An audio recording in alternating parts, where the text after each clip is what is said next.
पराक्रम दिवस पर देश कर रहा है नेताजी सुभाष चंद्र बोस को नमन। संविधान सदन के सेंट्रल हॉल में पीएम मोदी और लोकसभा अध्यक्ष समेत कई नेताओं ने नेताजी को दी श्रद्धांजलि।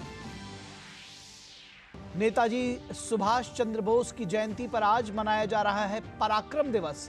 प्रधानमंत्री नरेंद्र मोदी पराक्रम दिवस समारोह में होंगे शामिल।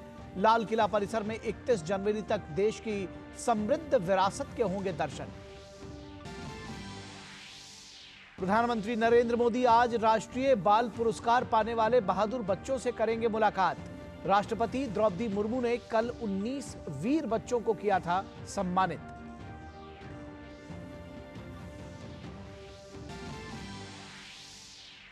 आम लोगों के लिए खुला राम मंदिर, दर्शन पूजन के लिए उमड़े श्रद्धालु। 4000 संतों का समूह भी पहुंचा अयोध्या धाम। भीड़ नियंत्रण के लिए मंदिर के बाहर सुरक्षाकर्मी तैनात।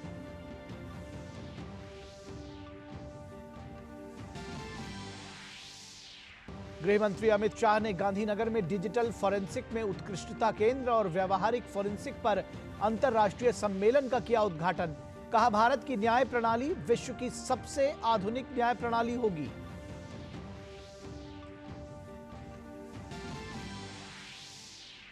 झारखंड के मुख्यमंत्री हेमंत सोरेन को ईडी का एक और समन।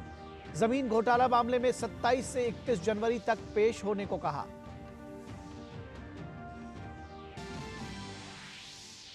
और उत्तर भारत में शीतलहर और कोहरे का सितम। मौसम विभाग ने कहा, अगले 3 दिन तक नहीं मिलेगी कड़ाके की ठंड से राहत। दिल्ली आने वाली 28 ट्रेनों का देरी से संचालन।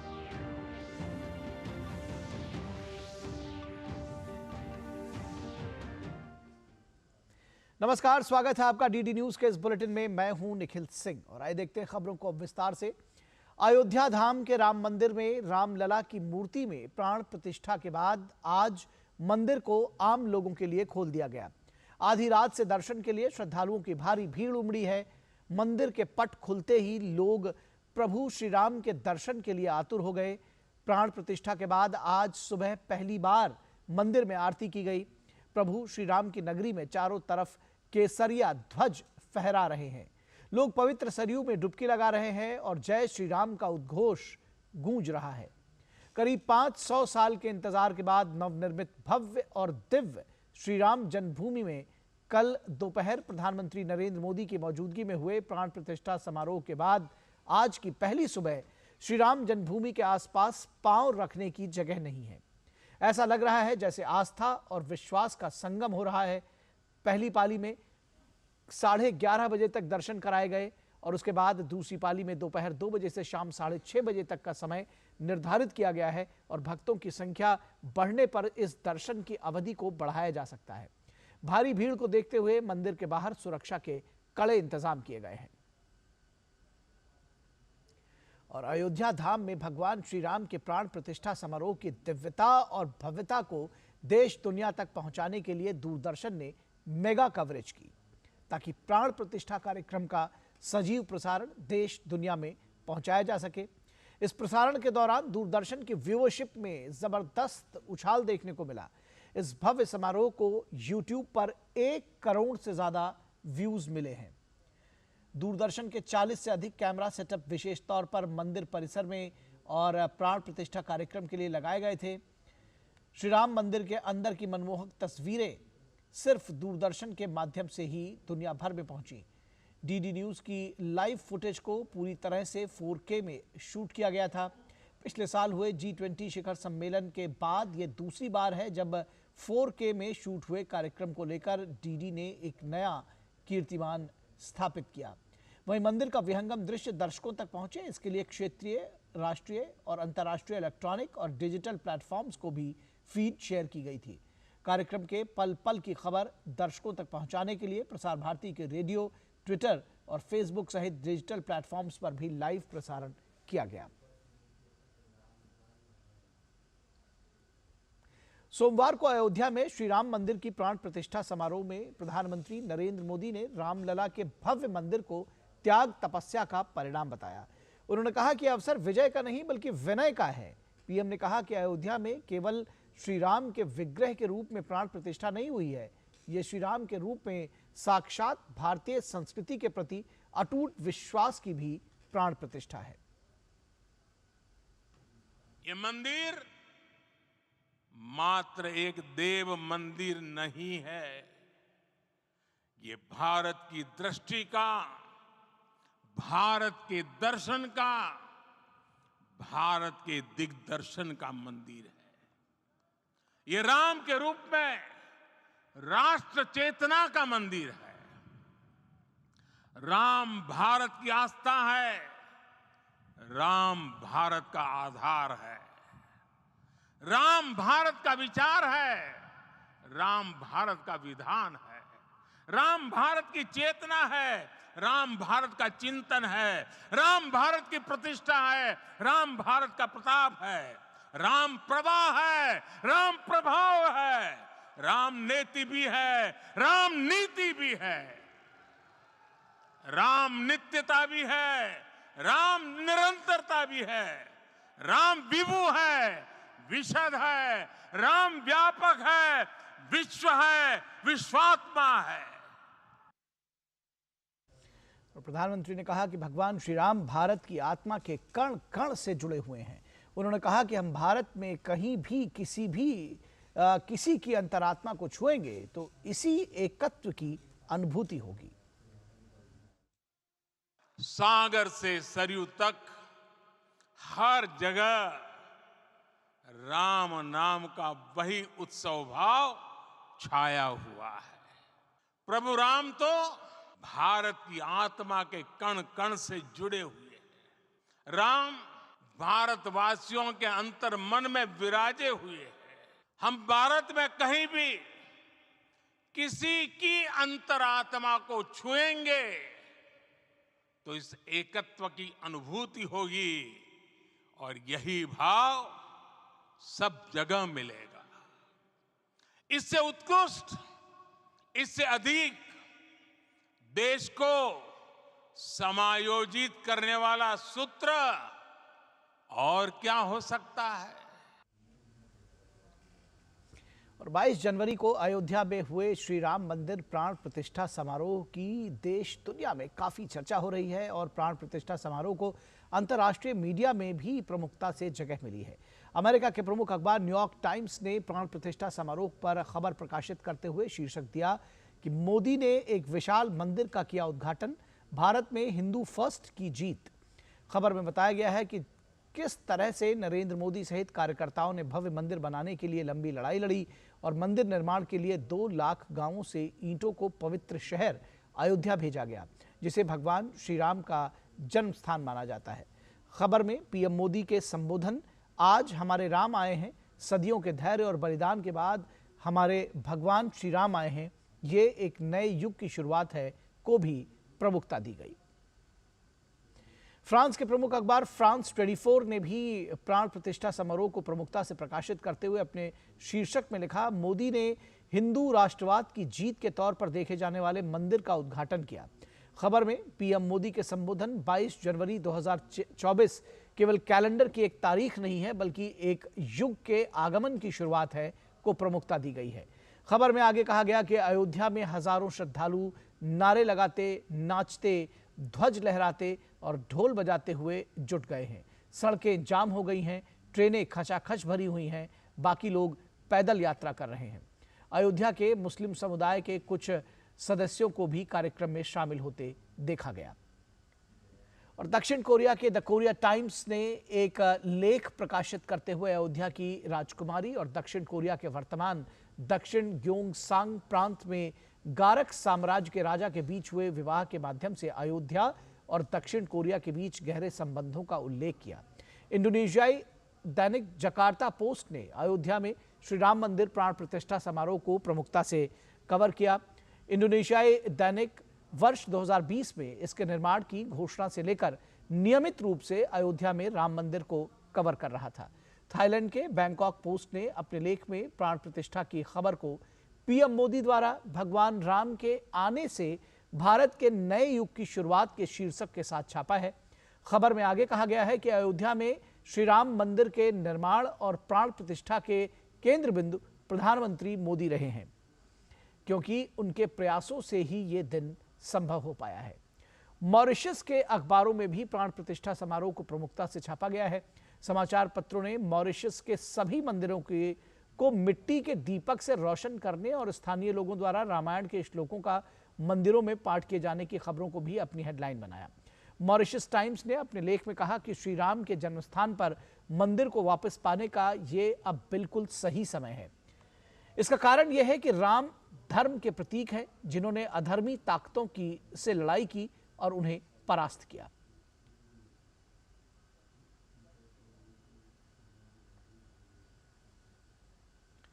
तो ये थी दुनिया भर के अखबारों की अयोध्या में श्री राम के प्राण प्रतिष्ठा को लेकर कवरेज। और आज नेताजी सुभाष चंद्र बोस की 128वीं जयंती पर प्रधानमंत्री नरेंद्र मोदी, लोकसभा अध्यक्ष ओम बिरला, राज्यसभा के नेता मल्लिकार्जुन खड़गे और अन्य नेताओं ने संविधान सदन के सेंट्रल हॉल में पुष्पांजलि अर्पित की।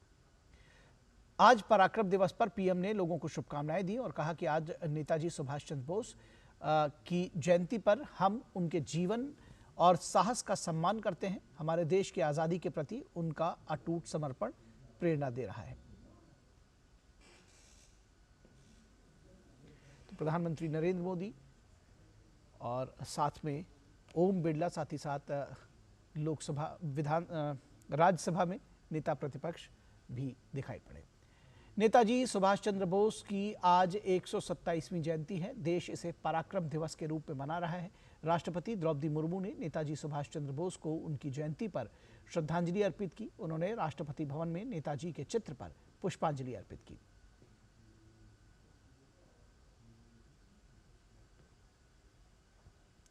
पीएम मोदी लाल किला परिसर में होने वाले पराक्रम दिवस समारोह में आज हिस्सा लेंगे। पराक्रम दिवस आज से 9 दिन तक 31 जनवरी तक चलेगा। पीएम आज के कार्यक्रम के दौरान भारत पर्व का भी शुभारंभ करेंगे। ये गणतंत्र दिवस झांकी और सांस्कृतिक प्रदर्शनों के साथ देश की समृद्ध विविधता को सामने लेकर आएगा।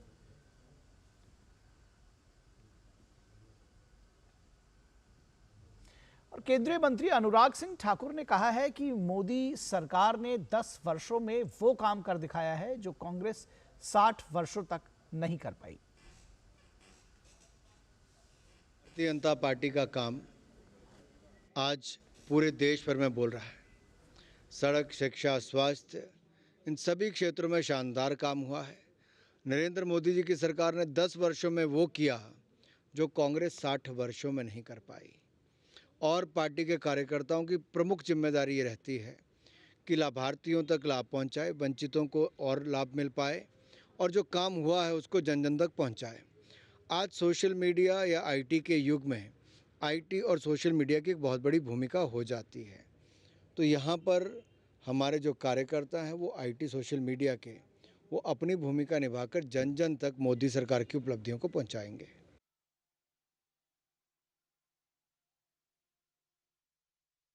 मंत्रालय के अंतर्गत 23 जनवरी से 31 जनवरी तक आयोजित होने वाले विभिन्न सांस्कृतिक कार्यक्रमों पर केंद्रीय संस्कृति राज्य मंत्री मीनाक्षी लेखी की प्रेस वार्ता हुई।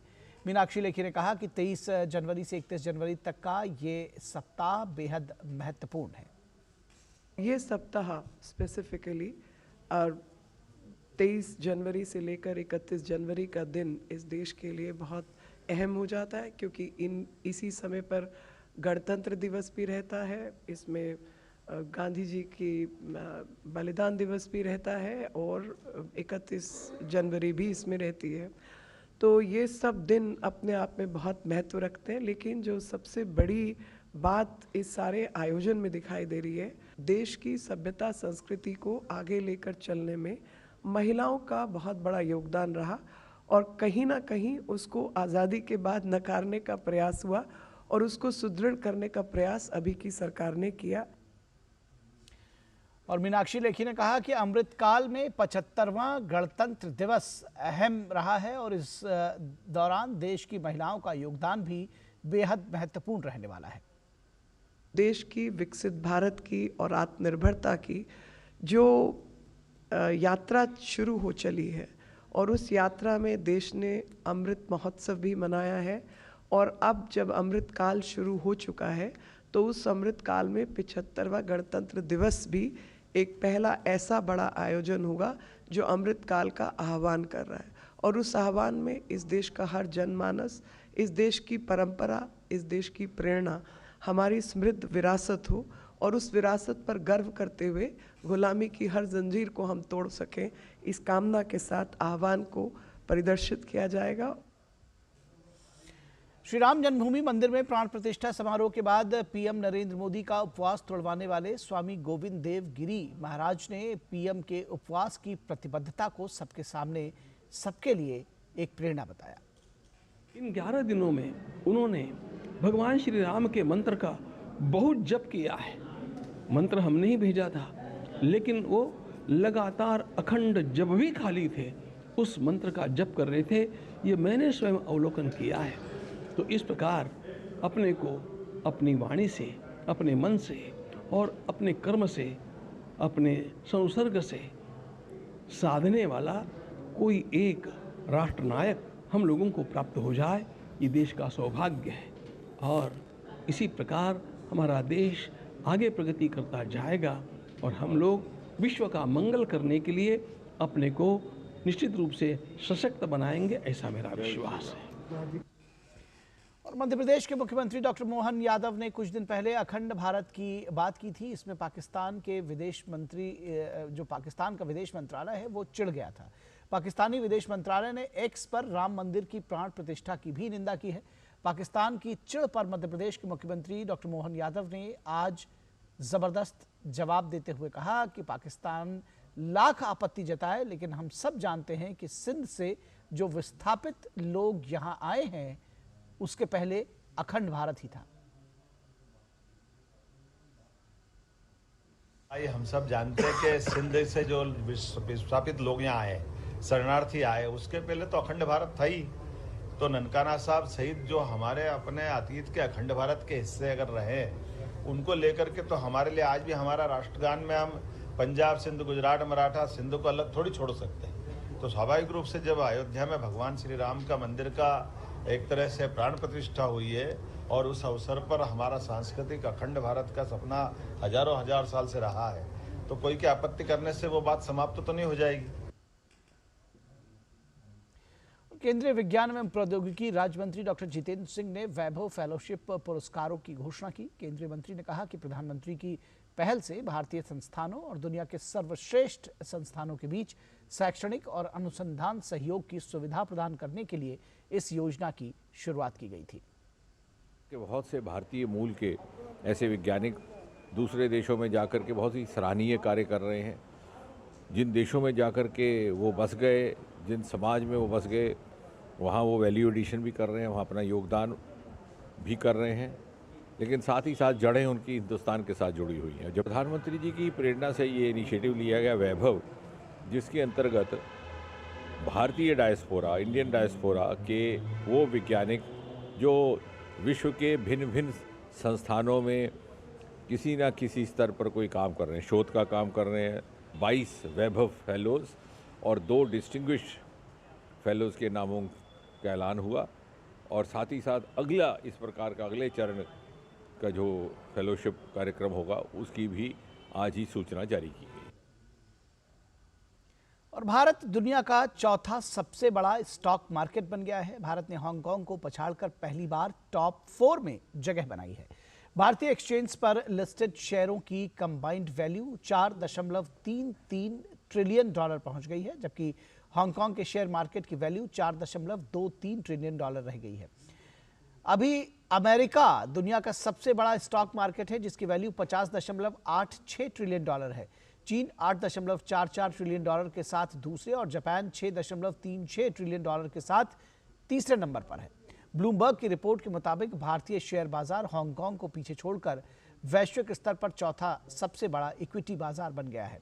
स्टॉक मार्केट विशेषज्ञ नीरव बखाड़िया ने कहा कि पिछले 10 वर्षों में देश का जीडीपी ग्रोथ बढ़ने और देश में वैश्विक निवेश बढ़ने के कारण भारत दुनिया का चौथा सबसे बड़ा स्टॉक मार्केट बन गया है। लास्ट 10 साल की बात करें, 2014 से लेकर के 2024 तक का जो ये पीरियड रहा है, 1 दशक रहा है, इसमें जिस हिसाब से इकोनॉमी में लिबरलाइजेशन हुआ, जो रिफॉर्म प्रोसेस हुआ, और जो PLI स्कीम वगैरह आई, जिसके कारण मैन्युफैक्चरिंग को इतना थ्रस्ट मिला है, और इन सब से कारण जो है अपनी GDP काफ़ी ज़्यादा तेज़ हो रही है, और लगभग हम लोग ने $3 ट्रिलियन क्रॉस कर चुका है। अनुमान के मुताबिक अगले 2-3 साल में हम लोग विश्व की तीसरी सबसे बड़ी GDP बन जाने वाले हैं। तो ऐसे कंडीशन में जो एक यूफोरिया है, जो एक सेंटीमेंट आपका इतना स्ट्रॉन्ग है, वो मार्केट को एक नई दिशा दे रहा है, और जिसके कारण बाज़ार में खूब ज़्यादा पैसे आ रहा है, वो चाहे लोकल इन्वेस्टर्स का पैसा हो या फिर ग्लोबल इन्वेस्टर का पैसा हो, सभी का काफ़ी बड़ी मात्रा में पैसे भारत में और इंडियन मार्केट्स में लग रहे हैं। और इसी के कारण जो है मार्केट में GDP के साथ साथ अपनी जो मार्केट कैप है वो भी काफ़ी ज़्यादा बढ़ ले रही है। और ये एक बहुत ही अच्छा संकेत है कि हमने हांगकांग की जो इतनी बड़ी मार्केट थी, इतने सालों से लगभग चौथे स्थान पे थी, उसको हमने बीट करके हम इस मुकाम पर आ गए। केंद्रीय मंत्री हरदीप सिंह पुरी ने कहा है कि जल्द ही देश इससे आगे बढ़ेगा। Lord Ram returns to Ayodhya after 500 years. कल शेयर मार्केट देखी थी क्या थी, उसके कारण नहीं हुआ, जनरली हुआ है। Lord Ram is blessing us also. आने वाले समय में, मैं अभी डावोस से आया हूँ, 5 साल था डावोस, 5 दिन था डावोस में। जो इंडिया के बारे इंटरेस्ट है, उससे इन्वेस्टमेंट भी होगी, कोलैबोरेटिव अरेंजमेंट्स भी होंगे, general all around development I am expecting. मुझे लगता है कि आने वाले 1-2 साल में अंदर we will not only be the 4th largest economy, पर उसके आगे भी बढ़ेंगे। और प्रधानमंत्री नरेंद्र मोदी परीक्षा पे चर्चा कार्यक्रम के तहत 29 जनवरी को छात्रों से संवाद करेंगे। इस बार परीक्षा पे चर्चा का 7वां संस्करण नई दिल्ली के भारत मंडपम में आयोजित किया जाएगा। परीक्षा पे चर्चा की वजह से जिन विद्यार्थियों के जीवन में बदलाव आया, प्रधानमंत्री इस बार उनसे भी बात करेंगे। ऐसा पहली बार हो रहा है। जयपुर से एक छात्रा ने PM मोदी से संवाद करने के अनुभव को साझा भी किया था। के चर्चा कार्यक्रम के तहत प्रधानमंत्री जी से बात की थी। मेरा प्रश्न ये था कि अगर मेरा एक पेपर अच्छा नहीं जाए तो मैं अपने मित्र को किस तरीके से मोटिवेशन दूं। इस पर उत्तर देते हुए उन्होंने कहा था कि अगर एक पेपर अच्छा नहीं जाता है तो कोई नहीं, अगले पेपर में उस गलती पे ध्यान देते हुए जो गलती जहाँ पे करी थी उस पर ध्यान के उसको सुधार के अच्छे से अगला पेपर दे। इससे ज़्यादा टेंशन नहीं ले। अगर पेपर अच्छा नहीं जाता है तो कोई नहीं, अगले पेपर में उस तरीके से उसकी गलती को ध्यान देते हुए काम करे। इससे ये मोटिवेशन मिलता है आगे आने वाले विद्यार्थियों को। अगर एक पेपर अच्छा नहीं जाता है तो कोई नहीं, अगले पेपर में उस गलती को ध्यान देते हुए उसको सुधार कर अच्छा पेपर दे और किसी चीज़ की टेंशन नहीं ले। हम दोबारा, हमारे पास मौका रहता है, हम दे सकते हैं। कांग्रेस नेता राहुल गांधी की गुवाहाटी में भारत जोड़ो न्याय यात्रा के दौरान शहर में धक्का मुक्की की स्थिति बन गई। इस मामले में असम के मुख्यमंत्री हिमंत बिस्वा शर्मा ने सोशल मीडिया प्लेटफॉर्म X पर पोस्ट किया कि प्रमाण सामने आ रहे हैं कि किस प्रकार राहुल गांधी और जितेंद्र सिंह ने भीड़ को असम पुलिस के जवानों को मारने के लिए भड़काया। हमारे जवान जनता के सेवक हैं, किसी शाही परिवार के नहीं। तो इस समाचार बुलेटिन में बस इतना ही। हमारी पूरी टीम को दीजिए इजाजत। नमस्कार।